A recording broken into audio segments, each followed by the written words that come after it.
around the country, this is not a new project that's coming out of the woodwork here.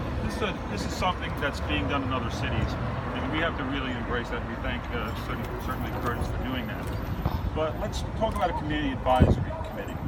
The mayor talked about that. Remember when back in January, he said, "Oh, we're going to create a community advisory committee to cite homeless shelters.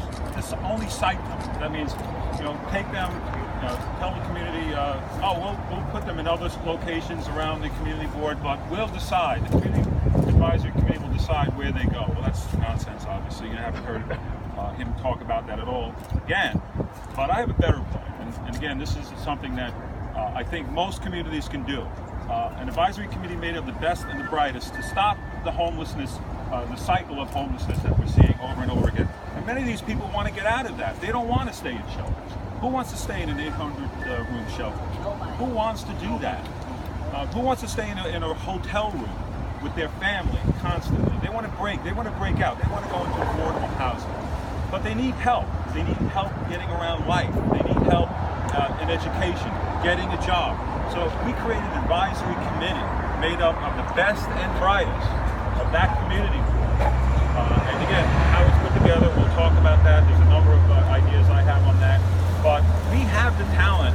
We also have seniors that want to do something. I was going door to door these past few months, and there's so many seniors that have, talk about their background. They have the talent. They have all the expertise.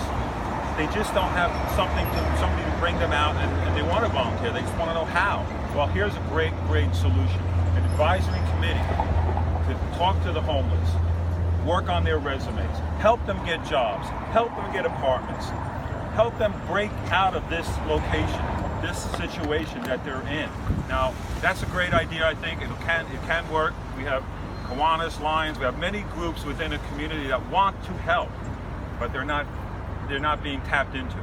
And so the other part, again, is the faith-based. Under Bloomberg, faith-based organizations used to, fulfill their mission to really help the homeless. But when Bloomberg got involved and wanted to mandate, they had to take tests, they had to get licenses, the volunteers had to do this, that it's kind of stopped the faith-based organizations from getting involved. And right now, if a church wants to get involved in helping the homeless, they have to do it on their own. They have to have their own soup kitchens, and they have to fund it themselves. But here's another solution. Actually get the city involved. And we have, if the church wants to do it, they had commons that are empty, rooms that are empty. And we could put a few families in there and use that space in the meantime, and actually get the faith-based organizations involved without these kind of not-for-profits, so to speak, that are running this place. The not-for-profits will be the church or the synagogue. So that's a good example, and we'll get into it when the questions and answers go through. But there's some good solutions out here from the Reform Party.